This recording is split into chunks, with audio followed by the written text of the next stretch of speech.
honor of Pride Month, I have a good one for y'all today. Here is some Black history that was literally just discovered, so I know they didn't teach y'all this in school. The first known queen of drag and literal Americans who ever used the legal system to defend gay people's rights to gather was a Black man that was born into slavery. Formerly enslaved Black man William Dorsey Swann was born around 1860 and moved to DC after emancipation and worked as a butler.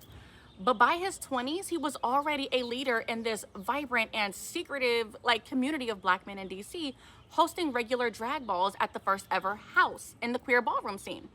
And I use quotations because I don't want you to get house as in a system of chosen family confused with literal house in this context. I'm saying house like the famous ballroom houses in Harlem, even though the House of Swann came decades before. So these balls at the House of Swann were, of course, private and safe spaces for marginalized people to come together in a supportive environment. They were able to showcase their creativity and resilience through dressing and dance. Black butlers, coachmen, cooks, most of them formerly enslaved people, showed up in silk gowns and danced together and lived freely and expressed identities that were forbidden in public spaces and public society. And I would be remiss if I didn't tell y'all that these parties included dances like the cakewalk, which originated amongst enslaved African Americans. Now, what always happens when white people see Black joy and decide to get in Black people's businesses, right? They called the cops. So when the police raided this house on April 12th, 1888, Swann, in a torn cream satin gown and in an act of defiance, told the lieutenant, "You is no gentleman." And by challenging the officer's legitimacy and conduct, I think Swann was asserting his own dignity and just right to exist in a society that literally criminalized his identity. Now, of course, he was the first one arrested, and this was the first documented mass arrest of a group of queer people in the United States, even though 17 others escaped through the windows. Well, 8 years later, in 1896, Swann was convicted again and sentenced to 10 months for keeping a disorderly house or a body house, right?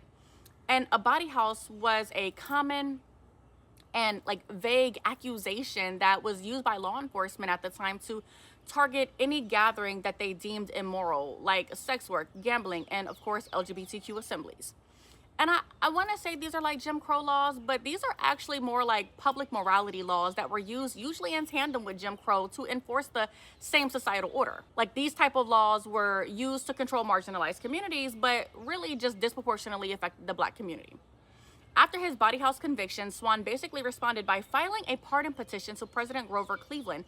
And even though Cleveland denied it, it still set a precedent, right? His petition is the earliest known instance of any American taking proactive legal and political steps to defend the right of queer people to just assemble. Now, while I don't believe that this particular piece of history was anything that was attempted to be covered up per se, it really is sad that we are just now discovering the story. The story is just now being brought to light because Swann's actions really did lay the groundwork for future advocacy within the LGBTQ community.